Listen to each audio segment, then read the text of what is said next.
Hello students, कैसे हैं आप सब। आज हम अपना फोर्थ लेसन तुगलकों के अधीन दिल्ली सल्तनत का विस्तार इस लेसन को पढ़ेंगे। इसमें भी हम मोहम्मद बिन तुगलक के बारे में पढ़ेंगे। उसकी योजनाएं क्या थी और कौन कौन सी उसने योजनाएं बनाई और जो उसकी योजनाएं सफल नहीं हुई। 1320 ईस्वी में गाजी तुगलक ने तुगलक वंश की स्थापना की। इस वंश ने 1412 ईस्वी तक दिल्ली पर राज्य किया। इस वंश में मोहम्मद तुगलक तथा फिरोज तुगलक जैसे प्रसिद्ध शासक हुए। मोहम्मद तुगलक को दिल्ली सल्तनत का सबसे ज़्यादा शिक्षित और विद्वान सुल्तान माना जाता है।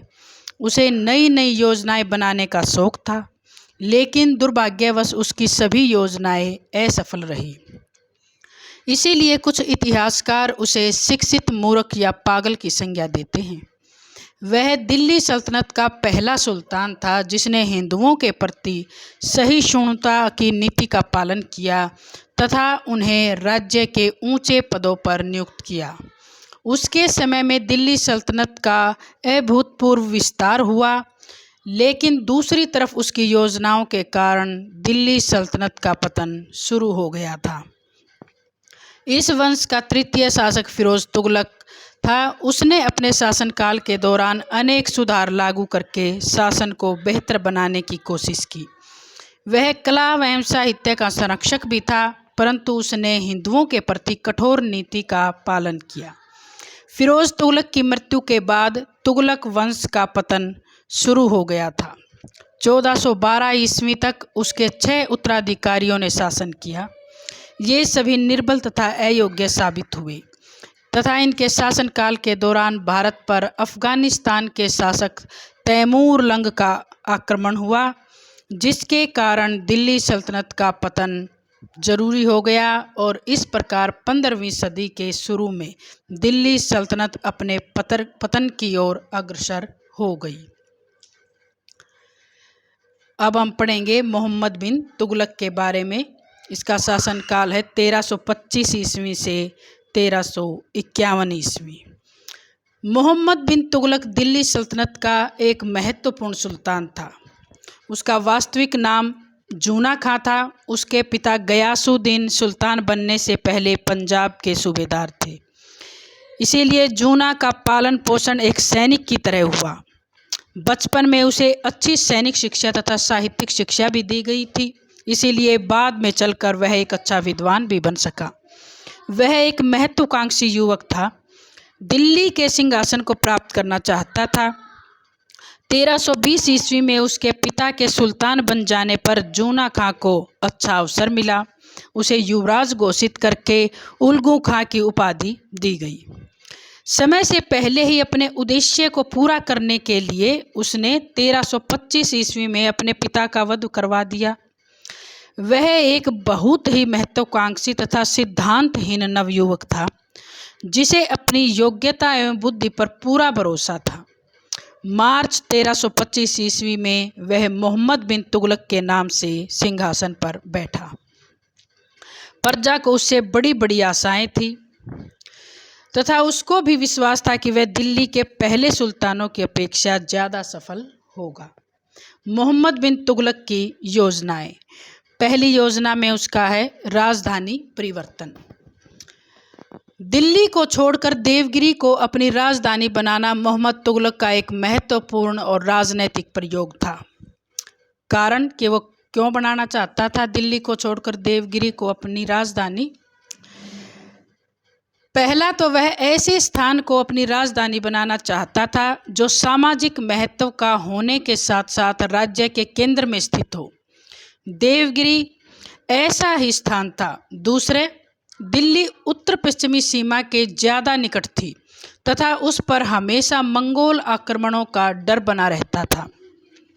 तीसरा, उत्तर भारत को जीतने के बाद अब दक्षिण भारत को जीतना था, इसीलिए दक्षिण की विजय को स्थायी बनाने और सुव्यवस्थित करने के लिए दक्षिण में राजधानी होना जरूरी था।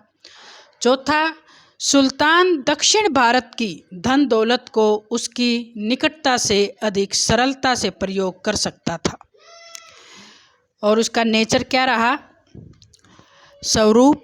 निर्णय करने के बाद सुल्तान ने राजधानी परिवर्तन की आज्ञा दे दी। पुरुषों, स्त्रियों एवं बच्चों यानी कि दिल्ली के सभी नागरिकों को अपने सामान सहित दौलताबाद के लिए प्रस्थान करने का आदेश दे दिया।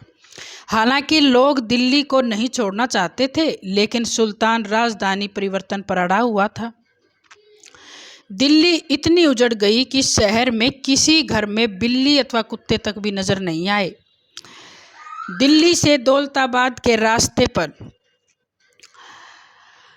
रास्ते में लोगों को आराम का सुल्तान ने प्रबंध किया। 700 मील लंबी सड़क के किनारे अस्थायी झोपड़ियां बनाई गई तथा लोगों को मुफ्त खाना दिया गया था। लोगों को मकान, वस्तुओं के अभाव तथा मानसिक पीड़ा के कारण अनेक कष्ट हुए। अनेक लोग रास्ते में ही मर गए तथा कुछ दौलताबाद पहुंचकर मर गए। राजधानी परिवर्तन के कुछ समय बाद उत्तर भारत में अराजकता फैल गई। ये इसका परिणाम रहा कि जो उसने राजधानी परिवर्तन की सोची थी। पंजाब में विद्रोह हो गया तथा मंगोल के आक्रमण होने लगे। इसीलिए सुल्तान ने दिल्ली के महत्व को समझते हुए जनता को देवगिरी से दोबारा दिल्ली लौट जाने की आज्ञा दी। सुल्तान की यह योजना पूरी तरह से विफल रही, क्योंकि राजधानी परिवर्तन का यह तरीका गलत था। यदि वह सारी जनता को आज्ञा देने की बजाय केवल दरबार को ही हटा लेता तो पद अधिकारी, व्यापारी तथा दुकानदार उसका स्वयं अनुसरण करते। दिल्ली के साथ लोगों की भावनाएं जुड़ी हुई थी। तीसरा, दिल्ली की मुसलमान जनता को देवगिरी का हिंदू वातावरण पसंद नहीं था। चौथा, दौलताबाद की अपेक्षा दिल्ली कहीं ज़्यादा उपयुक्त स्थान था जहां से मंगोल आक्रमणों से रक्षा की जा सकती थी। इसी प्रकार सुल्तान का राजधानी परिवर्तन का तरीका तथा विचार उसकी बहुत बड़ी भूल साबित हुआ। दूसरा बदलाव, सांकेतिक मुद्रा का प्रचलन। भारतीय मुद्रा के इतिहास में मोहम्मद तुगलक के शासन का महत्वपूर्ण स्थान है। उसने मुद्रा प्रणाली में अनेक सुधार किए। सांकेतिक मुद्रा जारी करना उसका सबसे महत्वपूर्ण प्रयोग था। क्यों किया उसने? कारण, सांकेतिक मुद्रा चलाने के अनेक कारण थे। पहला, राजकोष में बहुमूल्य धातुओं का अभाव था, क्योंकि युद्धों, विद्रोह एवं खर्चीली शासन पर संबंधी योजनाओं के कारण राजकोष खाली हो चुका था। दूसरा ये था कि अकाल तथा दोआब में कर वृद्धि के कारण सरकारी आय में कमी हो गई थी। तीसरा, अपनी विश्व विजय की योजना के लिए उसे धन की जरूरत थी। चौथा, नया प्रयोग करके सुल्तान भारतीय मुद्रा के इतिहास में एक नया अध्याय जोड़ना चाहता था। और पांचवा, इस बारे में वह चीनी तथा ईरानी शासकों का अनुसरण करना चाहता था, जिन्होंने 13वीं सदी में सांकेतिक मुद्रा जारी की थी। इसका नेचर क्या रहा, क्या स्वरूप रहा? अपनी योजना के अनुसार सुल्तान ने तांबे के सिक्के जारी किए और उनका मूल्य सोने तथा चांदी के सिक्कों के बराबर रखा। उसने आदेश दिया कि लोग सभी कामों में इन सिक्कों का प्रयोग करें। कलात्मक दृष्टि से ये सिक्के बहुत सुंदर थे, लेकिन सुल्तान की यह योजना भी असफल रही, क्योंकि उसने राजकीय टकसाल पर नियंत्रण स्थापित नहीं किया तथा जनता ने आसानी से इसका अनुसरण किया। जाली सिक्के बनने लगे तथा सुल्तान ने उन्हें रोकने की कोशिश भी नहीं की। लोगों ने सोने तथा चांदी के सिक्के छुपा लिए तथा राजकर नए सिक्कों के रूप में देने लगे। विदेशी व्यापारी भारतीय वस्तुएं खरीदते समय सांकेतिक मुद्रा का प्रयोग करते थे, लेकिन अपना माल बेचते समय नए सिक्कों को स्वीकार नहीं करते थे। इससे व्यापार चौपट हो गया। सोने व चांदी के सिक्कों में कमी हो गई, अव्यवस्था फैल गई। इसीलिए सुल्तान को अपनी सांकेतिक मुद्रा का प्रयोग बंद करना पड़ा। उसने आज्ञा निकाली कि लोग राजकोष से पीतल और तांबे के सिक्कों के बदले सोने व चांदी के सिक्के ले जाएं। इस प्रकार राज्य को भारी आर्थिक हानि हुई। इसीलिए सुल्तान को अपनी सांकेतिक मुद्रा का प्रयोग बंद करना पड़ा। तो इसका परिणाम क्या रहा? हालांकि यह योजना मोहम्मद तुगलक का एक बुद्धिमत्तापूर्ण कार्य था, लेकिन जनता की अज्ञानता एवं पिछड़ेपन के कारण यह महत्वहीन हो गई। सुल्तान जाली सिक्कों के निर्माण पर नियंत्रण नहीं कर सका, जिसके कारण राज्य की आर्थिक अवस्था बिगड़ गई।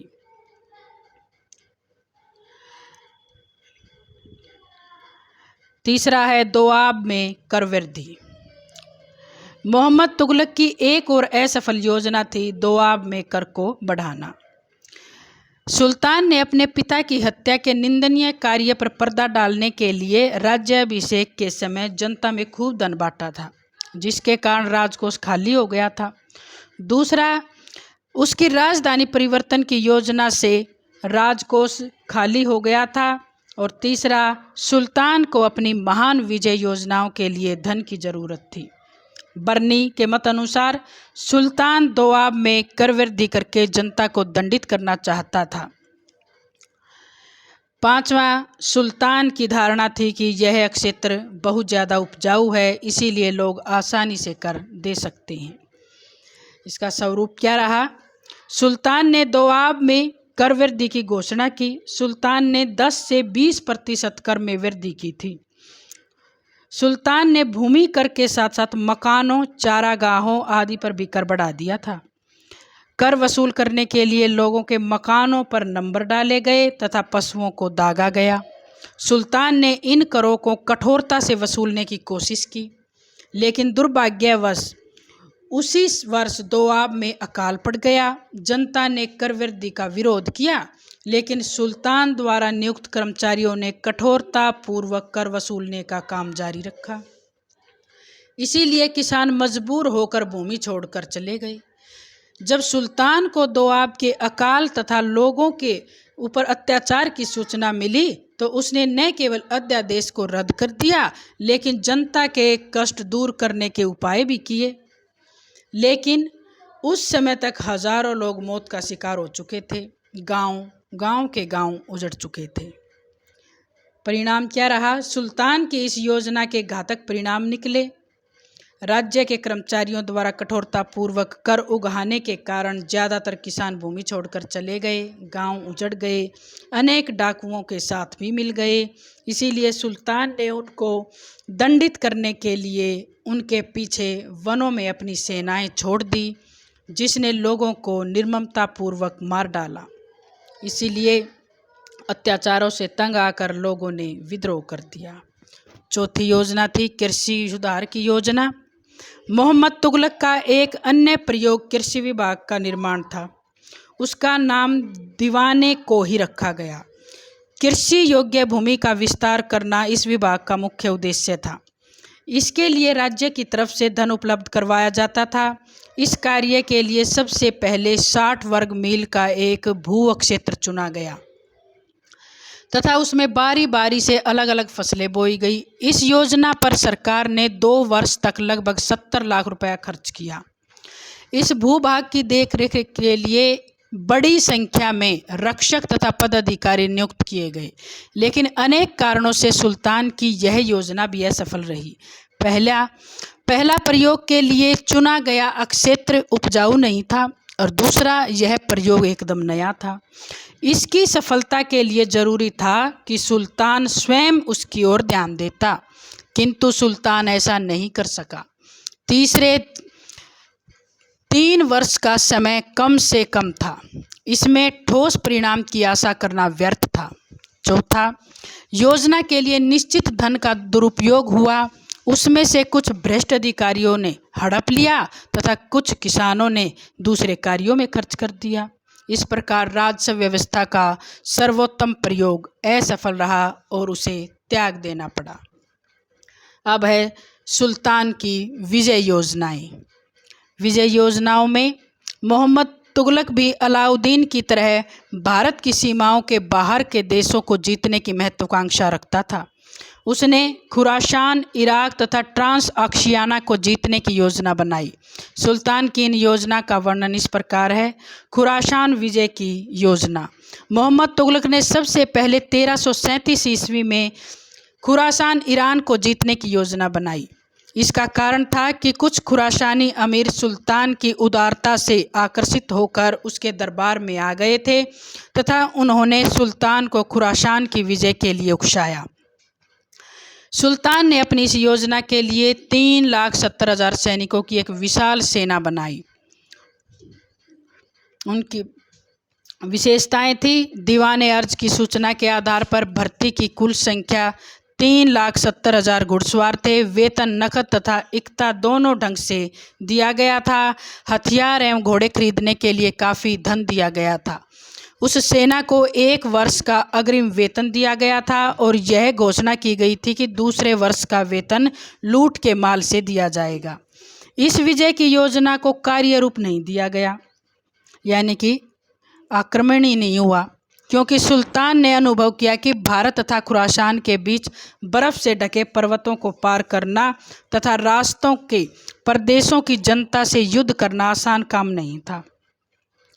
इस योजना को त्यागने तथा सेना को भंग करने से जनता में घोर निराशा हुई, बेरोजगारी तथा घृणा भी उत्पन्न हो गई। दूसरा था कराचल पर चढ़ाई। हिमालय के राज्यों पर अभी तक तुर्क लोगों ने विजय प्राप्त नहीं की थी। मोहम्मद उन पर भी अपना प्रभुत्व स्थापित करने का इच्छुक था, इसीलिए उसने कुमाऊं गढ़वाल की पहाड़ियों में स्थित कराचल नामक हिंदू राज्य पर आक्रमण करने की योजना बनाई।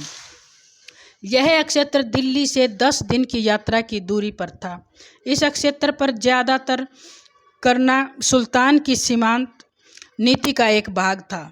इस क्षेत्र पर अधिकार करना सुल्तान की सीमांत नीति का एक भाग था। इसीलिए अपने उद्देश्य को पूरा करने के लिए सुल्तान ने अपने भतीजे खुसरो मलिक के नेतृत्व में 10,000 सैनिकों की एक सेना भेजी। सुल्तान ने इस अभियान के बारे में उसे स्पष्ट निर्देश दिए कि सेना को कहाँ रुकना है तथा क्या करना है। उसके आदेश अनुसार रसद की पूर्ति या दुर्घटना की अवस्था में या पीछे हटने की अवस्था में शरण लेने के लिए स्थान स्थान पर सैनिक चौकियां बनानी थी। शुरुआत में सेना को सफलता मिली तथा उसने जगह पर अधिकार कर लिया। कुछ समय बाद वर्षा शुरू हो गई। हालांकि सुल्तान ने सेनापति खुसरो मलिक को आगे न बढ़ने का आदेश दिया था, लेकिन उसने आदेश का उल्लंघन किया तथा आगे बढ़ता गया। वर्षा के कारण सेना में बीमारी फैल गई तथा भगदड़ भी मच गई। पहाड़ी लोगों ने सेना पर पत्थर फेंके, जिससे हजारों सैनिकों की मृत्यु हो गई। अंत में दोनों पक्षों के बीच संधि हो गई तथा वहां के राजा ने मोहम्मद तुगलक को युद्ध का हर्जाना देना स्वीकार कर लिया। तीसरा था नगरकोट की विजय। कांगड़ा जिले में स्थित नगरकोट का किला महमूद गजनवी के समय से ही तुर्क आक्रमणों को चुनौती दे रहा था। 1337 ईस्वी में मोहम्मद तुगलक ने उस पर आक्रमण किया। राजा ने विरोध किया, लेकिन अंत में समर्पण करना पड़ा तथा किला उसे वापस लौटा दिया गया। चौथा है चीन से संबंध। चीन से मोहम्मद तुगलक के मित्रतापूर्ण संबंध थे। 1341 ईस्वी में चीनी सम्राट तोगन तिमूर ने अपना एक राजदूत दिल्ली भेजकर मोहम्मद से हिमाचल प्रदेश के कुछ बौद्ध मंदिरों के पुनर्निर्माण की आज्ञा मांगी थी। मोहम्मद तुगलक ने भी बन बतूता को अपना राजदूत बनाकर चीन भेजा था। इस प्रकार सुल्तान मोहम्मद तुगलक द्वारा तैयार की गई सभी योजनाएं असफल रही। इसने शासन व्यवस्था के लिए कई समस्याएं खड़ी कर दी तथा साम्राज्य में अराजकता फैलाई। स्थान स्थान पर विद्रोह हुए तथा अनेक राज्य स्वतंत्र हो गई। अब है मोहम्मद तुगलक की योजनाओं के परिणाम। मोहम्मद तुगलक ने अनेक योजनाएं बनाई, परंतु वे असफल रही। इन असफलताओं ने उसे बदनाम कर दिया। हालांकि योजनाएं गलत नहीं थी, लेकिन उन्हें लागू करने का ढंग सही न होने के कारण उसे हमेशा असफलता ही मिली। इन योजनाओं के परिणाम थे वो इस प्रकार हैं। पहला है विद्रोह। गुरशाइश का विद्रोह हुआ, बहराम आइवा का विद्रोह हुआ और जो बाद के विद्रोह हुए सुल्तान की असफल योजनाओं तथा कठोर दंड नीति के कारण सुल्तान के अंतिम 16 वर्षों में इतने ज़्यादा विद्रोह हुए कि सारा साम्राज्य अराजकता एवं अव्यवस्था का शिकार बन गया। हालांकि इनमें से ज़्यादातर को दबा दिया गया, लेकिन कुछ बहुत ही ज़्यादा भयंकर थे। जिन्होंने कुछ क्षेत्रों में नए राज्यों का गठन किया। कौन कौन से थे वे? माबर में विद्रोह, लाहौर तथा दौलताबाद में विद्रोह हुआ, बंगाल में विद्रोह, कड़ा एवं बीदर में विद्रोह, अवध में विद्रोह, सिंध तथा मुल्तान में विद्रोह, विजयनगर के हिंदू राज्य की स्थापना, देवगिरी में विद्रोह, गुजरात में विद्रोह तथा सुल्तान की मृत्यु। तागी नामक व्यक्ति के नेतृत्व में विदेशी तथा भारतीय अमीरों एवं हिंदुओं ने मिलकर विद्रोह कर दिया। सुल्तान देवगिरी से गुजरात की तरफ बढ़ा तथा तागी को भगा दिया। कुछ समय गुजरात में विश्राम करने के बाद तागी का पीछा करने के लिए सुल्तान ठट्टा की तरफ बढ़ा, परंतु सिंध पहुंचने पर वह बीमार पड़ गया था तथा 20 मार्च 1351 ईस्वी को उसकी मृत्यु हो गई। और दूसरे परिणाम क्या निकले? धन की हानि हुई, तीसरा लोगों के कष्टों में वृद्धि हुई, चौथा कृषि का पिछड़ापन हुआ और पांचवा मंगोल आक्रमणों में बढ़ोतरी हुई। छठा, साम्राज्य के पतन की शुरुआत। सुल्तान की मूर्खतापूर्ण योजनाओं ने साम्राज्य में चारों तरफ अस्थिरता एवं अव्यवस्था का वातावरण पैदा कर दिया। अव्यवस्था का यह दौर लंबे समय तक चला तथा अंततः दिल्ली सल्तनत के पतन का कारण बना। मोहम्मद तुगलक की असफलता के कारण, कि उसके कौन कौन सी असफलता के कारण थे? पहला था सुल्तान का चरित्र। मोहम्मद तुगलक का स्वभाव उसकी असफलता का प्रमुख कारण था। वह बहुत जल्दबाज व्यक्ति था। उसे अपनी विद्वता पर घमंड था तथा वह हठी भी था। वह किसी योजना को मन में आते ही पूरा करने की ठान लेता था। दूसरा है योजनाओं का गलत क्रियान्वयन। जो उसकी प्लानिंग थी वो गलत थी।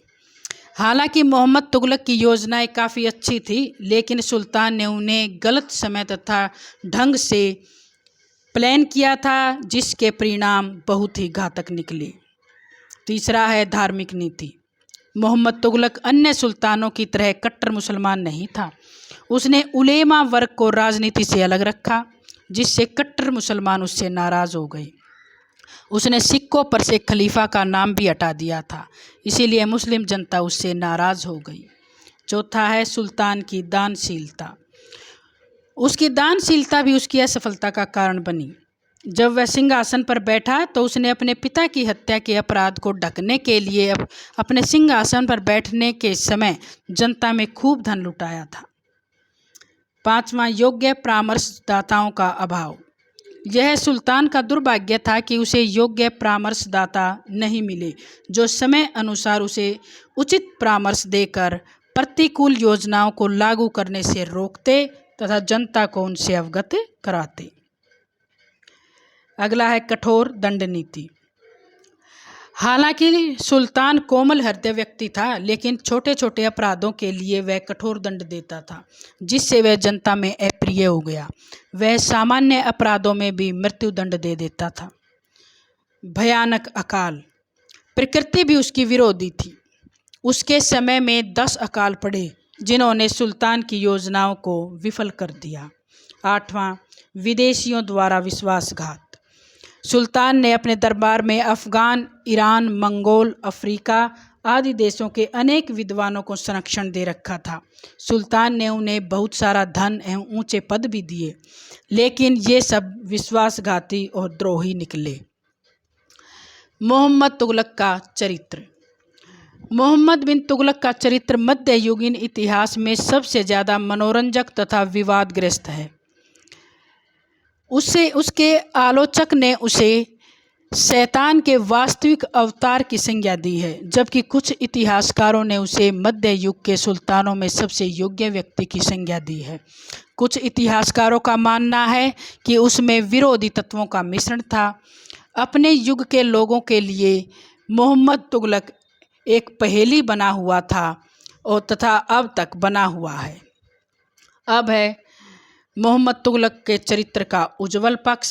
उज्ज्वल पक्ष में क्या है? एक महान विद्वान, उच्च चरित्र, उसके निजी जीवन का नैतिक स्तर बहुत ऊंचा था। अपने युग के सामान्य व्यसनों से वह मुक्त था, अर्थात वह शराब और सुंदरियों से कोसों दूर था। परिवार प्रेमी। अपने संबंधियों तथा मित्रों से सुल्तान को बहुत प्रेम था। वह सहृदय मित्र था। हालांकि इतिहासकारों ने उस पर पिता की हत्या का दोष लगाया है, परंतु उसने अपने सिक्कों पर अपने पिता का नाम खुदवा कर उसके प्रति श्रद्धा का परिचय दिया है। चौथा, सच्चा मुसलमान। हालांकि सुल्तान के विरुद्ध धार्मिकता का आरोप लगाया जाता है, लेकिन इब्न बतूता के ग्रंथ से पता चलता है कि मोहम्मद को नैतिकता में विश्वास था, अपने धर्म के प्रति उसमें भक्ति थी। वह प्रतिदिन 5 बार नमाज पढ़ता था तथा रोज़ा भी रखता था। अगला है परिश्रमी तथा कर्तव्यपरायण। मोहम्मद तुगलक परिश्रमी शासक था। वह हमेशा शासन संबंधी कार्यों में लगा रहता था। छठा है एक वीर योद्धा। मोहम्मद का पालन पोषण एक सैनिक की तरह हुआ था। उसकी चाल ढाल तथा आचरण सैनिकों जैसे थे। जब वह लोगों से हाथ मिलाता था तो हाथों में कंपन उत्पन्न कर देता था। वह एक कुशल सेना नायक था। उसका ज़्यादातर जीवन रणभूमि में बीता। सातवां, उदार एवं दानी। मोहम्मद तुगलक बड़ा दानी एवं उदार शासक था। वह गरीबों को काफ़ी दान करता था। उसके साम्राज्य में गरीबों की निःशुल्क चिकित्सा की जाती थी। शाही लंगर में प्रतिदिन 4000 व्यक्ति भोजन करते थे। निर्धनों, भिखारियों एवं गरीबों को वह खूब दान देता था। विदेशियों से सांस्कृतिक संबंध थे उसके। एक न्यायप्रिय शासक था और विशाल साम्राज्य। मोहम्मद बिन तुगलक ने उत्तराधिकार में अपने पिता से एक विशाल साम्राज्य पाया और अपने शासन के पहले दशक में अपने प्रयासों से उसका और अधिक प्रसार किया। अब है उसके चरित्र का अंधकारमय पक्ष। अंधकारमय पक्ष में कौन कौन से हैं? पहला है दूरदर्शिता की कमी।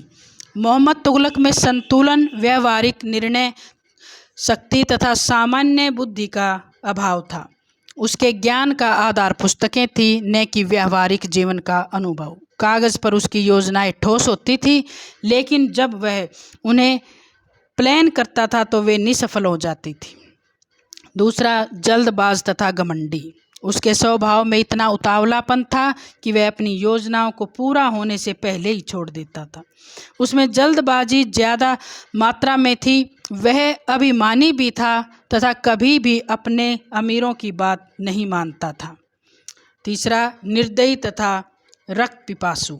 उसके चरित्र का दोष था कि वह उग्र स्वभाव वाला था, इसीलिए वह जल्दी ही उत्तेजित हो जाता था। एक बार क्रुद्ध हो जाने पर वह अपने मस्तिष्क का संतुलन खो बैठता था तथा समस्या के दूसरे पहलू को देखने की कोशिश नहीं करता था। साधारण अपराधों के लिए भी वह कई बार मृत्युदंड दे देता था।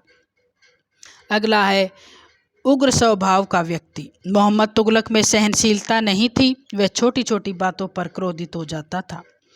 इन सभी के आधार पर कहा जा सकता है कि मोहम्मद तुगलक के विरोधी तत्वों का मिश्रण था। उसकी सही स्थिति का मूल्यांकन करते समय 3 बातों का ध्यान रखना बहुत ही जरूरी है। पहला, दिल्ली के किसी भी शासक को इतने ज़्यादा सुसंगठित विद्रोह का सामना नहीं करना पड़ा जितना मोहम्मद तुगलक को, जो यह सिद्ध करता है कि उसके पास अवश्य ही स्वामी भक्त अधिकारियों का समूह रहा होगा। दूसरा, वह दिल्ली सल्तनत के उन गिने चुने शासकों में से था जिसकी कपट हत्या का उल्लेख नहीं मिलता, जो यह स्पष्ट करता है कि उसके मन में कभी भी यह विचार नहीं आया कि उसके अधिकारी उसे उखाड़ फेंकेंगे। तीसरा, वह बिना उत्तराधिकारी नियुक्त किए हुए ही मर गया।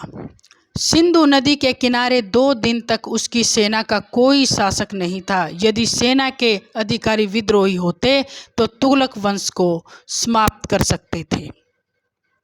इसीलिए यदि वह पागल होता तो क्या उसकी सेना उपयुक्त बातों से उसका साथ देती? इसीलिए हम यह कह सकते हैं कि मोहम्मद तुगलक के विरोधी गुणों का मेल था। तो बच्चों, ये था मोहम्मद तुगलक के बारे में।